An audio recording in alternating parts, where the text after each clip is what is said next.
Good morning, NAVFAC Southeast, and welcome to the first ever virtual all hands. I'm Captain Jorge Cuadras, your commanding officer. Under normal conditions, I would be likely in a theater or a conference room in front of you, looking at your faces and talking to you about what's going on with the command and what's up ahead for us. Now, this new normal, driven largely by COVID, has led us to adapt and overcome. So here we are in a virtual environment, holding an all hands. Today I'm joined by our Executive Officer, Captain Thomas Stafka, and our Business Director, Mr. Jeff Killian.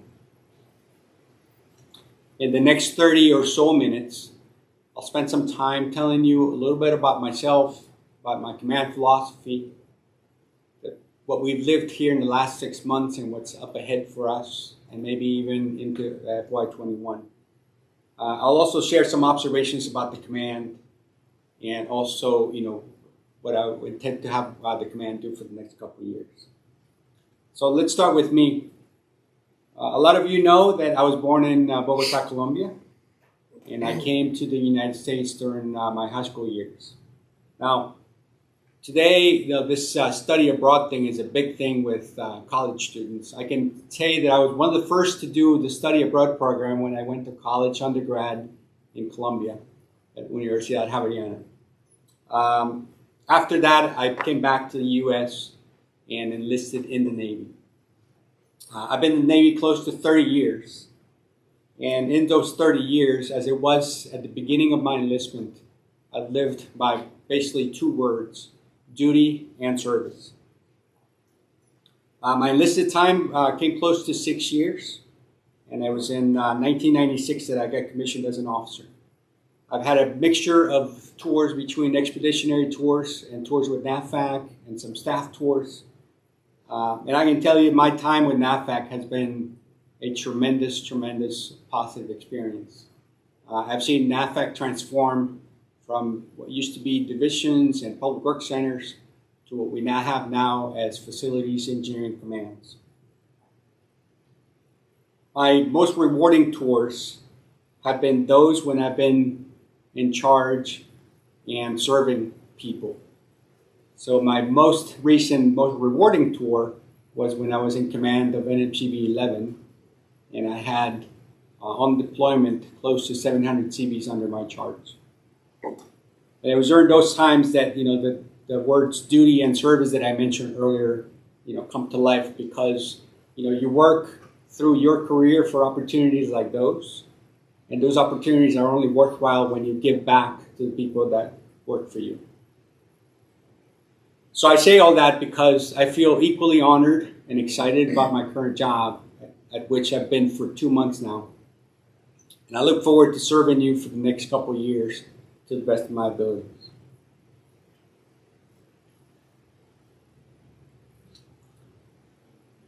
I'm going to transition topics to talk about your safety and well-being. COVID is real. And to show how real it is, we've been directly affected by it. 49 of our shipmates and co-workers have tested positive. 6 are still under observation, or others have recovered. The good news is nobody has fallen, gravely ill. Nobody has had to be on a ventilator. But it is real, and it affects us almost every day. The last case was reported 2 days ago. So while it is a serious matter, it's also one not to panic. And that's one of the big key messages that I want to convey today, is that we should take it seriously to the point of safeguarding ourselves against the contraction of COVID, but we should also ask ourselves, our families, to behave maturely about it, because it should not be a cause for panic. Panic can be a pandemic in itself. Your well-being is the utmost importance to me. Through numerous means, to include the command app, we've communicated what are best practices. Those that have been promulgated by the Centers for Disease Control, as well as many others that we've adopted as best practices. If you were to walk into the headquarters building today, you'd be subject to temperature checks. You'd be asked a list of questions. And I hope that whether that's happening actually at every building or not, that you are asking yourself those questions and not, coming into work if you're not feeling well or taking unnecessary risk. That is the reason why we have maximum telework as allowed at each and every location. My hope is that past the pandemic, which at some point will pass, that we have adapted to the point where many of these recommendations become habitual. They become our habits. I certainly personally look at my hands and the washing of my hands in a different light today than I used to do 7 months ago. So I think, or sneezing. I think things like that should be habits post the pandemic. And taking care of ourselves, as I said before, being one of the most important things for me, should remain at the center of what we do. So our recent past has been touched by COVID. That's really nothing new, and I'm not gonna recite the recent history as it relates to COVID. But COVID did force us to look at work in a different light. We've had tremendous accomplishments despite of COVID, and I want to highlight some of them today. So today we have close to 1,400 people or so teleworking, or at least with that ability, and we started at almost everyone. And if you were like me, who had never teleworked before, that required some adaptation, and that adaptation, meant dealing with CIO issues, dealing with connectivity issues at your own home, ensuring that your computer was working, that you could, do teleconferences, that you knew how to do teleconferences, etc. But we've adapted, and we've adapted well. So, as I said before, about 700 of our employees had never teleworked before. By the nature of our business, our presence is required largely. And I think of our wage grade employees when I say this. For the first 30 days of this pandemic, it was really difficult to understand how are we going to do what we're supposed to do every day, maintaining our bases, and still, observing all the precautions that need to be in place. So through innovation, through the work of all of you, through communication between employees and supervisors, nearly all of our wage grade employees are back at work, doing the work that they need to be doing physically in support of our bases and keeping them running. I think that's a tremendous feat. And one that shows adaptability to great extent. So I want to extend a bravo Zulu to all those people that are involved in generating ideas and coming up for ways to get to yes. Some of those partners were our two unions who have been there all along with us, working side by side, coming up with solutions, and allowing us to continue supporting our Navy and all our supported commanders to deliver products and services.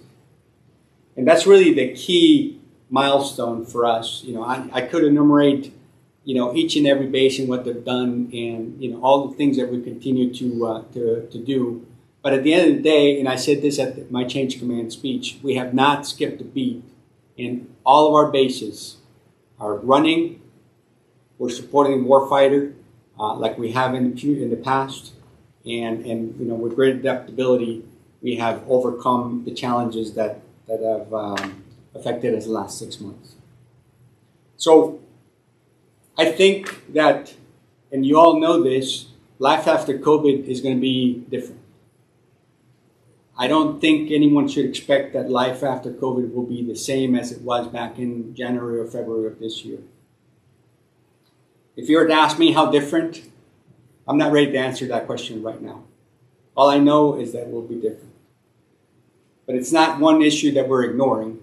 We're actively looking at every aspect of our business and how we're going to have to adapt to it to continue meeting the demands of the Navy and our support commanders.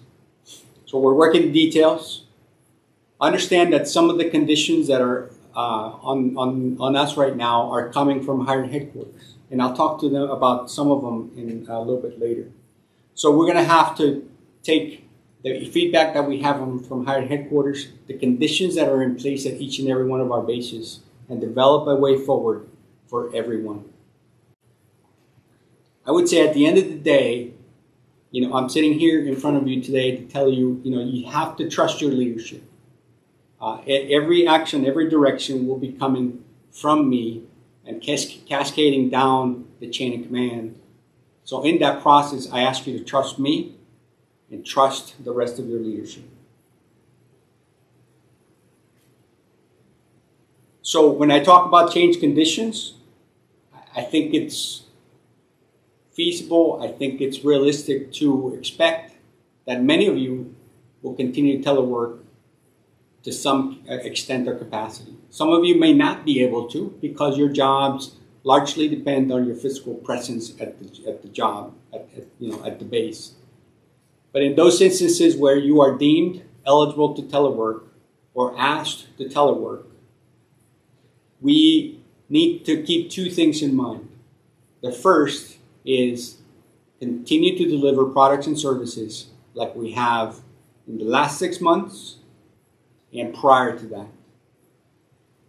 But equally important, I think that we will need to adapt even more so that we are brilliant at those basics. I don't want to say that we haven't been doing our job, but we have been subject to a lot of changes in the last 6 months. And I would not want to claim that, any of us masters this telework thing.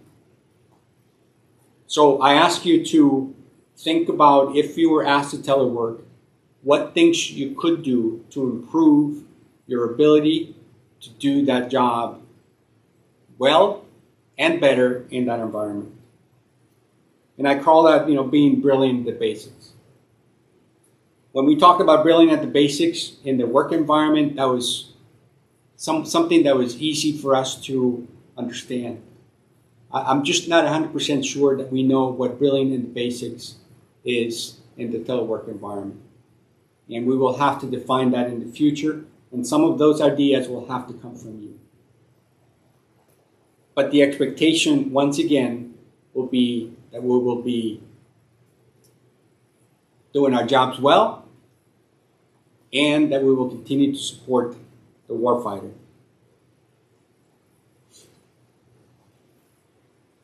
So that leads me now to command philosophy. Because my command philosophy, even though it was written to a largely office environment and physical work environment and PWD environment, will have to adapt, not the philosophy, but how the philosophy translates even to a telework environment. So if you've read it, many of the words that I'm going to mention here will resonate. Now, NAVFAC Southeast is known to be a great place to work. And where I want to take us in the future is to not only have that be real, but also, the aspiration of being the best place to work. We should attract the best and retain the best because you are the best. Duty and service should mean, as they do to me, should mean a lot to you. Everything I've seen to date validates that. As I've walked around the spaces that I've been able to, I've seen that. I see it in your eyes, I see it in your actions, I see it in everything you do. So duty and service, I know are present, and I want them to be ever present. I talked about work trust. I talked about trust earlier. And so trust has two dimensions from my perspective. One is, the trust that you have in the command. But two is the trust that we project outside of the command. So to be a world-class organization, to be the best place to work, Our customers and anybody that interacts with us from the outside needs to trust us. And that trust will be defined by our character. Our character as an organization, which will be largely driven by our personal character. And speaking of COVID, I can't think of a more character-defining moment than COVID. As I said before, COVID has tested us to the limit, has asked us and forced us to adapt. And it's in those moments when things are really outside of our comfort zone, when things are different, that our character is defined. And once again, by all accounts, I think our character as an organization is solid. And we just need to continue projecting that.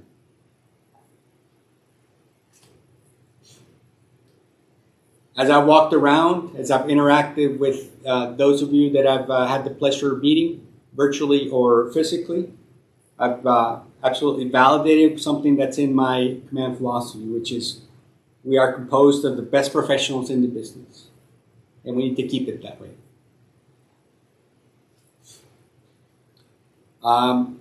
Once again, I'll talk about trust, talk about world-class. The other aspect that you see in my command philosophy is the perform to plan. So perform to plan also has two dimensions. One is plan to forecasted events. And when I, two that come to mind when I think about planned events are things like the dry dock recapitalization project, or the work that we need to build at Whiting Field in support of helicopter training, or the work that we need to complete in support of the LCS program. But there are also unplanned events. COVID is one of them. Hurricanes is another one. The terrorist event that took place in December 2019 in Pensacola, unplanned events. I believe we all need to be prepared not only to perform to a plan we've charted for years, as it would be the case for a MilCon or a large special project, but we should also perform to whatever plan is drafted as a result of an unplanned event. And in some instances, even for these unplanned events, we have pre-planned actions. And hurricanes is one of those good examples. In the last few weeks, we've had a number of hurricanes brew in the Atlantic, merging into the Caribbean and affecting our bases. And I've been very impressed not only with our preparation, resilience, but also innovation. And in many instances, we've had pre-packaged scopes of work ready to go for a contractor to execute on. We've secured funding, secured personnel to be part of CERT teams. That is preparation for an unplanned event. And so I think we do really well at it, and I want us to continue doing that. Now, I talked about character before and character defining moments. So, just remember that whenever we're tested to the limit, that's when our character will be tested and when we will project our character. The other aspects that I talked about in my command philosophy are agility, accountability, innovation, and professionalism. I would say that in the last 2 months, my observations are that we perform really well in each and every one of those 4 aspects. But we can always do better. Agility does not mean fast. Agility just means, getting from beginning to end in an agile manner. Accountability, we live it every day. This year we were really tested with the change in the financial system. I meet with the team once or twice a week at least on this topic. And when I meet with them, I'm getting reports on each and every one of the things that you do, whether it's charging an hour on your time card, or is the bill that we provided one of the supported commanders and the list goes on and on and on. Accountability is important, has been important in FY20, and will continue to be important throughout the next couple of years. Innovation, I see it every day. I think what this team has done in terms of innovation is the best amongst NAVFAC and perhaps even the Navy. I can think of a couple good examples. The way we set up the CMO in Kings Bay is a great example of adaptability and innovation. Our concept for the area support groups is also a good example of innovation. And again, I could enumerate you 5, 10 things that I've observed in the last couple of months that speak to innovation. I challenge you to continue being innovative and pushing the envelope and extending the reach of your lateral limits without breaking any laws. But innovation has great space for execution. And your professionalism. I can say, after having been virtually in all of the FECs across our Navy, that those in Southeast are the most professional in the business.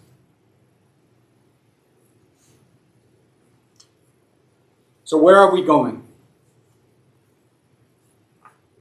I can talk to you an hour on just the next 20 days, but I won't. We need to finish FY20 in a sprint fashion. That means we're not going to stop at September 30th. We need to sprint through the finish line because FY21 is going to continue to be challenging. But the next 20 days are filled with the challenges that we know that are planned, like contract awards. But this year we've got even more, and it has to do with fiduciary responsibility. By the end of this fiscal year, because of the change in the financial systems, we will have a special duty to ensure that our financial books are in order.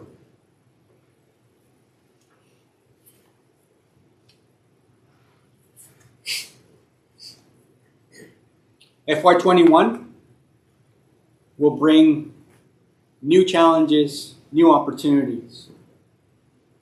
So let's start with the one that's immediately around the corner, and it's the start of a new fiscal year. Congress has given us signs, bilateral signs, that a continuing resolution will be necessary. So I think there is consensus on that to include the executive branch. The only thing that we don't know right now is how long the continuing resolution will extend to. And we will keep you posted on that. Another thing that we'll have to face in FY21 will be dynamic talent.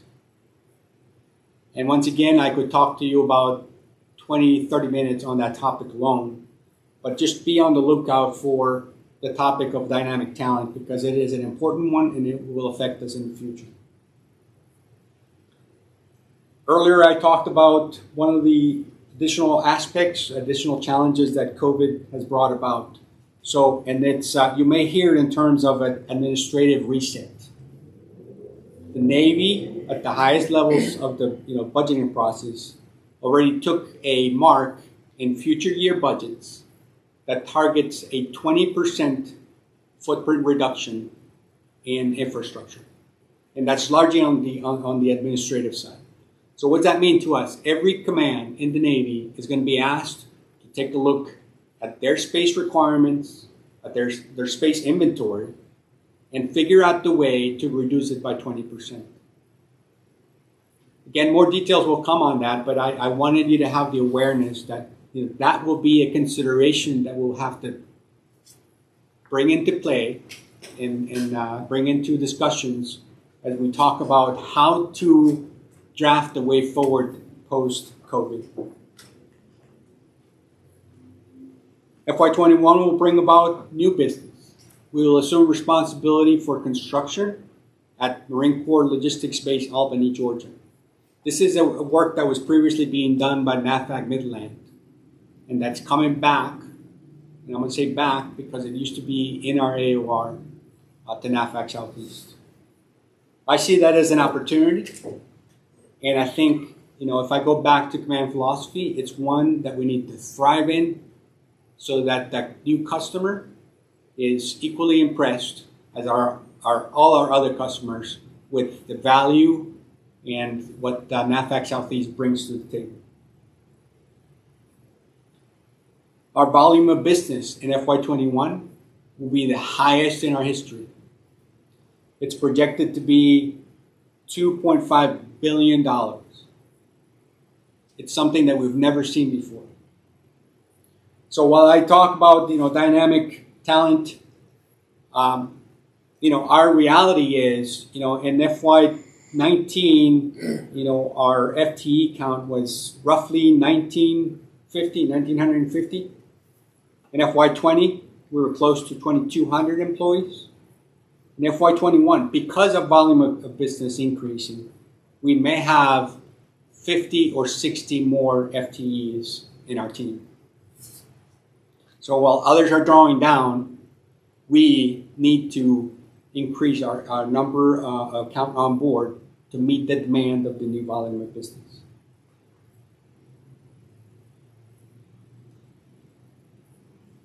One thing that was a challenge this year was FIPS. And FIPS affected all of you, especially if you fill a time card. It was about 6 weeks ago that I learned that in FY20, NAVFAC had about 500,000 FIPS to charge to. That does not mean each and every one of you had 500,000 FIPS. But we had 500,000 possibilities of ways to charge something to. That is absolutely unsustainable and crazy. And it was such observed by the Chief of Civil Engineers, Admiral Corcoran. His direction for FY21 is to bring down the number of FIPS from the 500,000 that I mentioned earlier to a number between 1 and 2 digits. If your reaction is the same way it was when I first heard that, yes. But he is very serious about it, and I can't wait to see how that plays out. I think overall it would be great news. One of the last topics I'm going to talk about in FY21 is one that is highly tactical, but that is very important to me.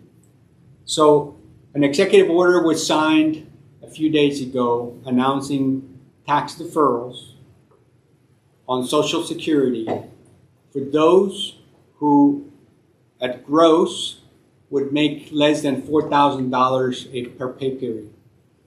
Now this applies to both civil service and active duty. This is a very important executive order, but it's one that I ask you to just take a close look at and get the best advice possible on how to deal with that additional income that you're going to have in your paycheck from now until the end of the calendar year. Because the same executive order announces that that it's basically a deferral, and those deferred funds will be collected starting in calendar year 21. So it's one that I wanted to voice over and highlight to you because I want you to be prepared and, as I said before, get the best advice possible from a financial expert on how to handle that extra income if you have it in your paycheck. So I'm going to leave that topic now and transition into maybe some smaller topics that I want to leave you with and maybe generate some questions. Once again, I want to thank our all-stars. We have done a phenomenal job in the last 6 months, as has been our tradition.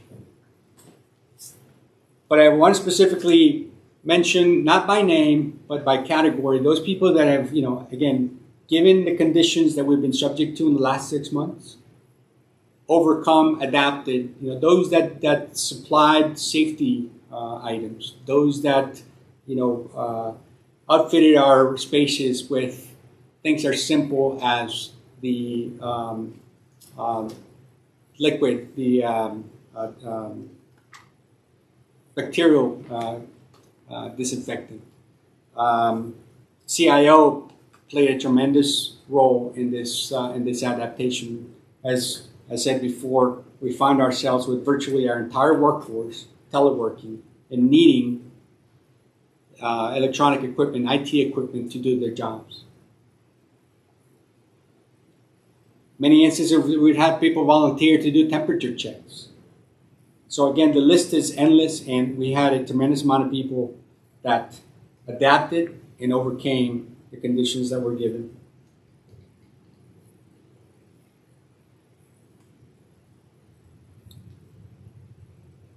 Aside from COVID, our country has faced tremendous challenges in the last 3 months, and they have to do with injustice. And some people will label it racial injustice, but I think it's very important that as a whole, we talk about the topic of injustice.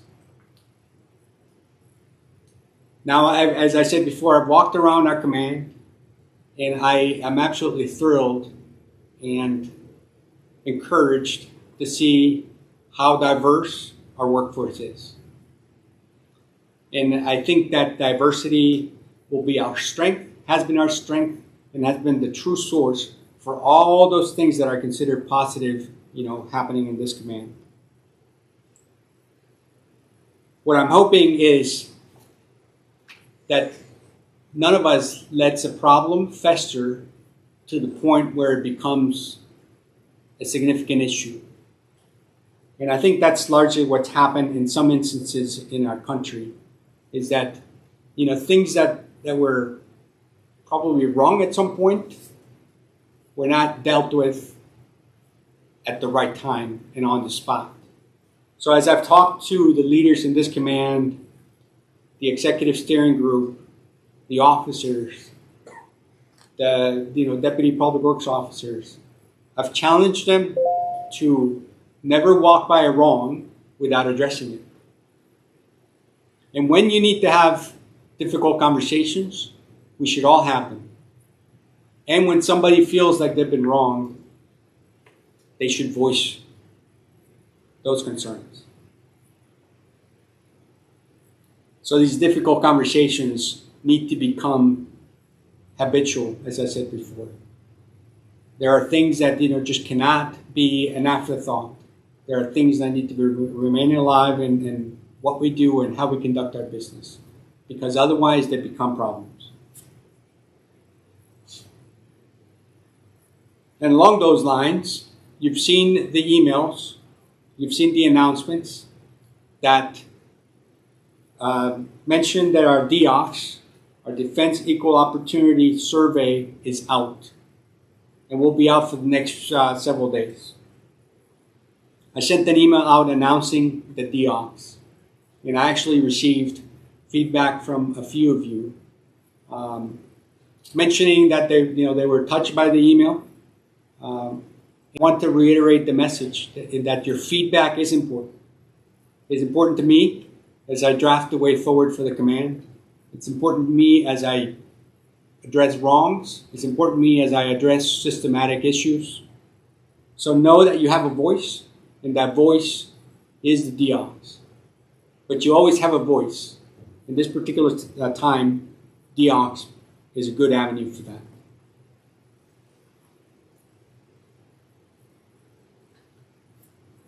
Last few topics. I think we have, in the light of in the topic of innovation, I think we have a phenomenal command app. I think we're one of the only NAVFAC commands that have an app. And I just, as I've explored it, I think it's a super powerful tool. And we constantly update it.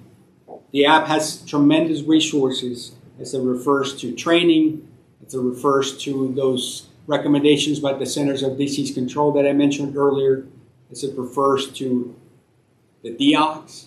So check the app often. If you don't have the app, get it. But it is one of the tools that we're using in this time to get the information that you need out to you.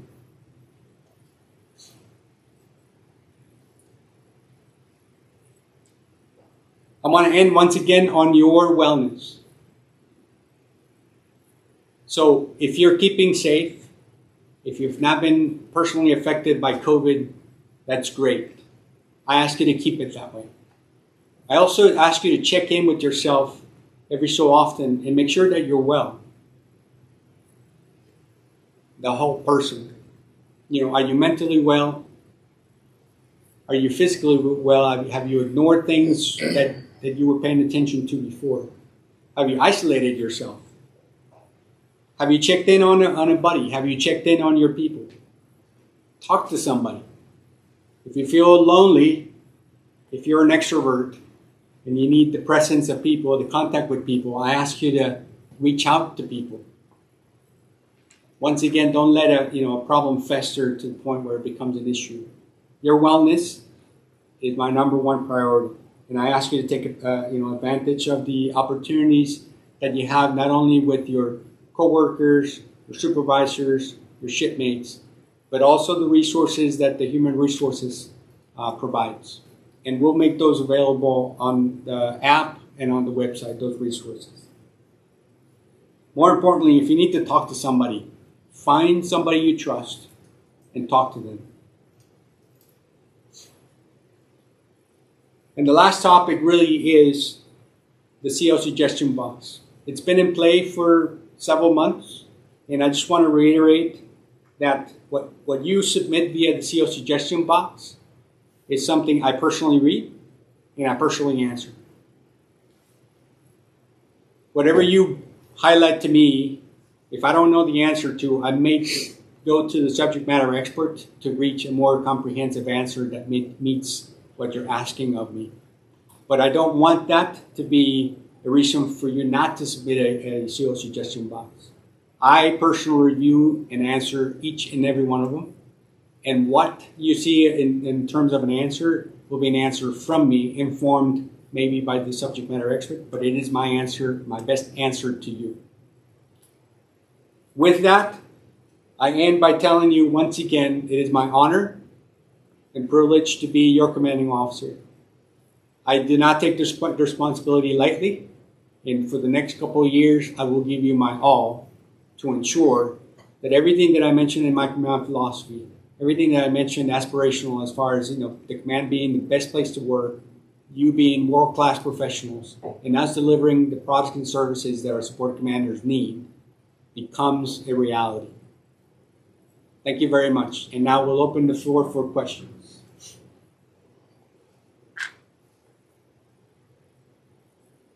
So the first question that's up, it says, with our volume of business going up in FY21, will we be hiring more people? The short answer is yes. So we have about 300 vacancies right now alone, and we expect that 50 to 60 more will follow, as I mentioned earlier, based on the volume of business alone. So, but know that we have vacancies. And know, by the way, we have vacancies, we have hard-to-fill places right now, like Corpus Christi and Panama City.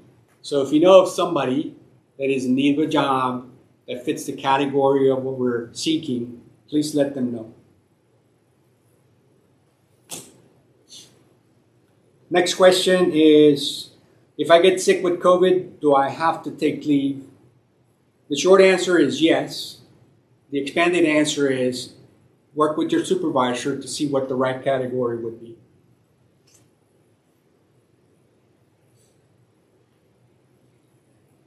The next question is, when do you expect us to have to return to work, and will everyone have to? So the answer to the first part is, I don't know yet, but as soon as we have dates on calendars, we will let you know. What you can expect is to have a tiered return to work. And some of the details might be, we ask some key personnel to come back to work first to set the conditions for the rest of the workforce to come back to work. Will everyone need to come back to work or have to? The short answer is probably not everyone, but I'm not really ready to provide more details on that. But I will revert back to duty, right? So have a clear picture in your mind of what it means to return to work, right? Because in reality, we're all working right now, whether you're working in the physical spaces of the bases or you're working from home. So duty will be a charge for all of us at all times. And we will just have to navigate through this process. As I said before, it has many external influences, to include a footprint reduction, to include the numbers of people that we're going to have to hire in addition to, and marrying that with spaces that were probably at capacity at some point. So I think that in the end, there might be some people that want to stay at home, working at home, that we're going to ask to come into work because your physical presence is required. And there's some people that might want to work in the office and be asked to work from home. So what I ask you for is your understanding, work with your leadership, but more importantly, understand all the conditions that are on the command as we navigate through this in the future. Next question is, will any of us be able to continue telework after return to work starts? So I think I answered that on my previous question. The next question is, for those who may continue to telework, would they be able to get cell phones? So the short answer is, yes, we're working very hard to ensure that everyone that is on a telework agreement is equipped to do their jobs to the best of their abilities. And this touches on something I talked about earlier, which is to be brilliant at the basics. So once again, I want people to understand my expectation, my personal expectation is, if you are working from home, if you are teleworking, you're going to do that to the best of your abilities, and you're going to do it well. Because, as I said before, we are a world-class organization, and regardless of what conditions are on top of us, we need to live to that, the spirit of that.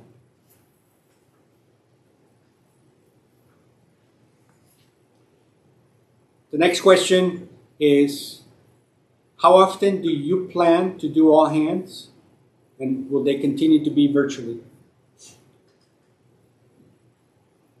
In the perfect world, and just based on how I embrace my responsibilities, I want to be in contact with you every day. Now, that's not physically possible.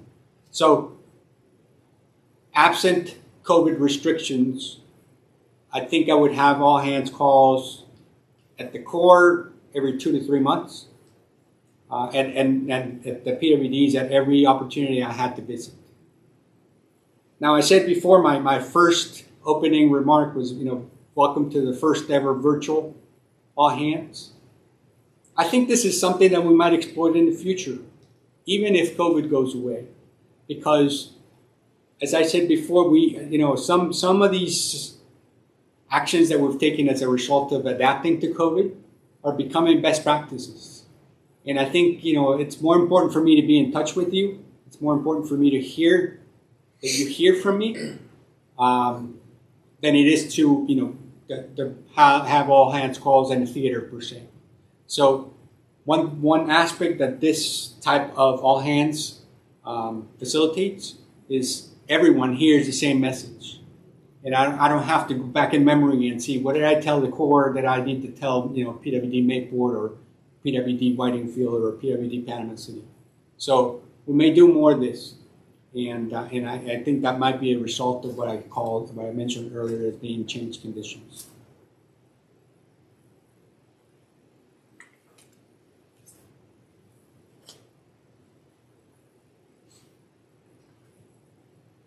Next question is, have you thought about smaller all hands for PWDs and virtual? I think it's a two-part question. So I said before, I intend, when I am able to visit, to have all hands calls at the PWDs. And even when I'm in PWDs, we may have smaller groups depending on what, which PWD and what issues might be relevant to the time. And as I said before, even if let's just say the conditions don't change here in the next couple months, I am getting the in-briefs for every public works officer, and in that spirit, I may hold a smaller group, all hands, to again address particular issues or continue the drumbeat of communications with everyone.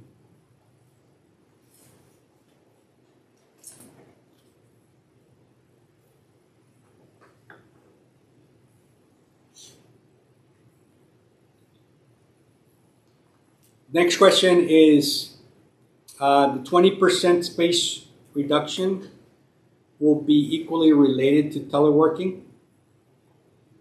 So I think, so this came from Carmen Pinzon. Carmen, I think that telework and our revision of the telework instruction was something that was happening at, even before this issue of the admin reset. Because the admin reset thing came about 10 days ago, Excel? Maybe 2 weeks? It's no more than 2 weeks. Yeah, 2 weeks. So prior to that, we were already thinking, hey, things are not going to be the same. Things are going to be different. How different? Don't know. We need to, get together, craft a way forward, and press on. And then this admin reset came about. And as I said before, introduced yet another variable into this. Because the way we're going to craft the instruction before was given the space that we had. We're now forced to think about how we reduce 20% of our physical space to get there. So I think, Carmen, initially I would answer the question as we're going to continue down the path of our thought process prior to this admin reduction, and then we're going to see how that admin reduction affects it, because that's a mark that's in the future year budget, and we have not officially received the notification to look into it. But it's nice to get the warning because it allows us to think about the second or third tier of this telework environment. So great question, thank you.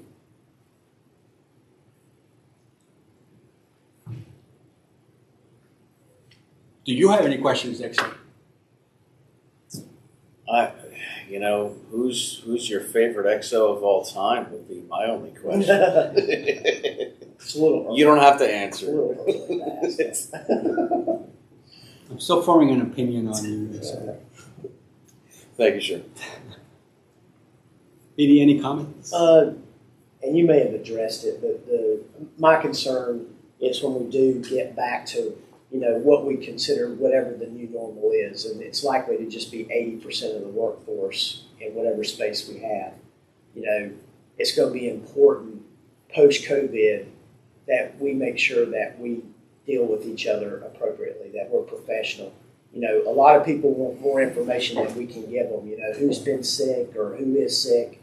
And I just would say to the workforce that, they need to trust in the leaders, like you mentioned earlier, and know that we're doing absolutely everything that we can to safeguard, once we find out someone's sick, to safeguard everyone else. That's our immediate concern, and it has been since day one.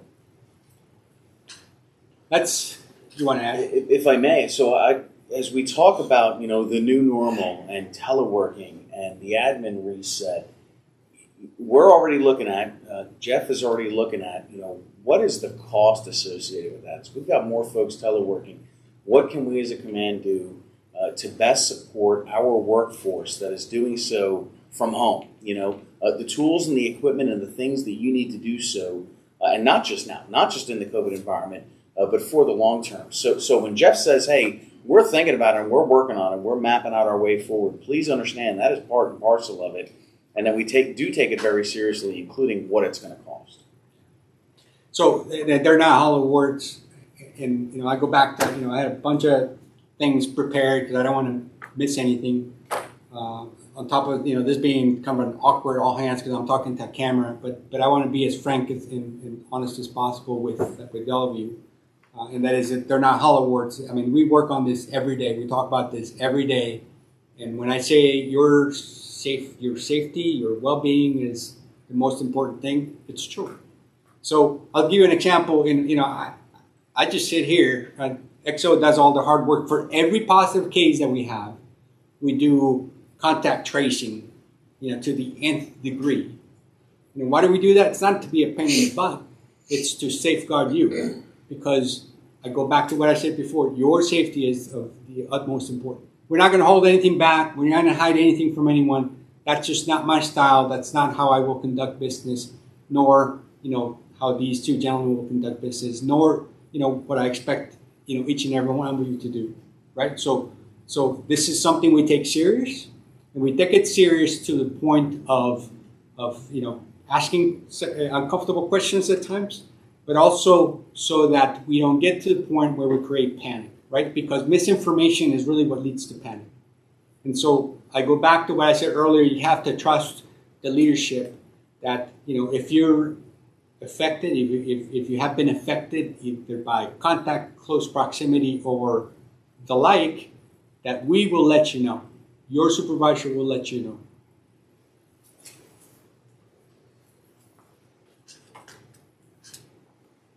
All right, the next question. Any word on hazardous pay to those of us working every day in the field since March 17th? So that's a great question. I don't have a good answer for. So, BD, do you know anything? Yes, sir. So I have calls with the unions, both unions, a couple times a week, and that's been a drumbeat since the beginning of March, since COVID started. And this came up early on, and we went up the chain, and it's in the Code of Federal Regulations. It defines what is inclusive of hazard pay, and we asked. It went through the NAVFAC chain and all the way over to OPM, the Office of Personnel Management, to get clarification. And hazard pay does not apply for risk associated with pandemics. It may change in the future, but it just doesn't apply. So hazard pay is not warranted in this case. It doesn't fit the definition.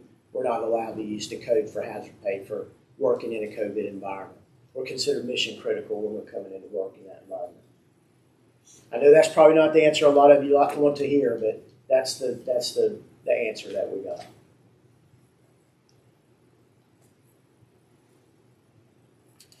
think we have one more.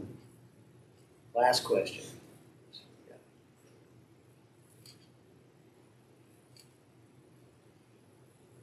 Sue Brink is furiously writing. Yeah.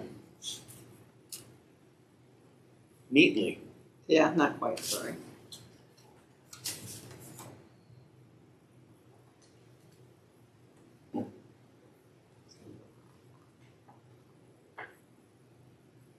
Okay, so the question is from Gary Regis. What about employees executing return rights from overseas? How are these employees being handled? So if I understand the question to be in relation to monitoring for COVID, I would say that, in the same manner. So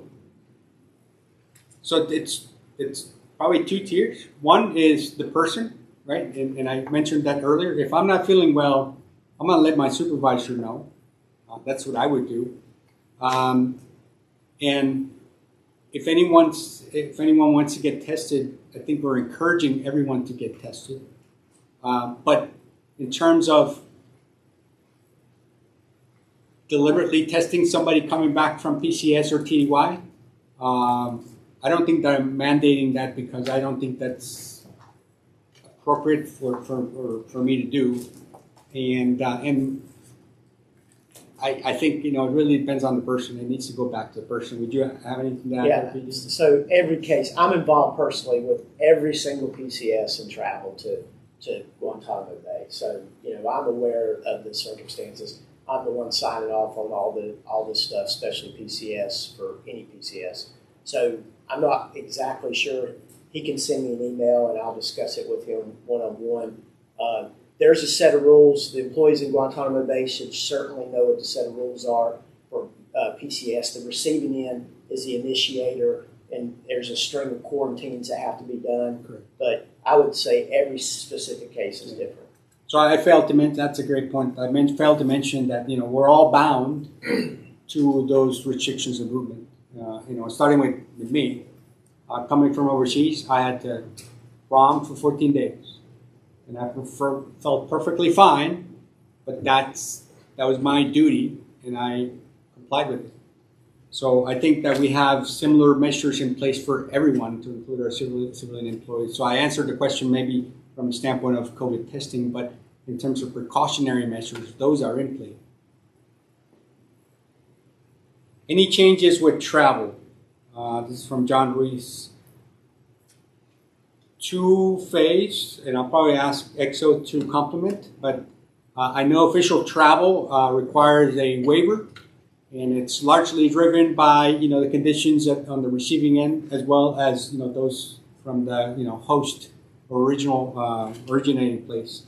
So, but that requires a waiver, and we're following the process. Now, here's the positive thing: where there's something that needs to be done, where there's something that we've taken too much risk on, that an inspection, call it an elevator inspection, which is an example I've used in the past.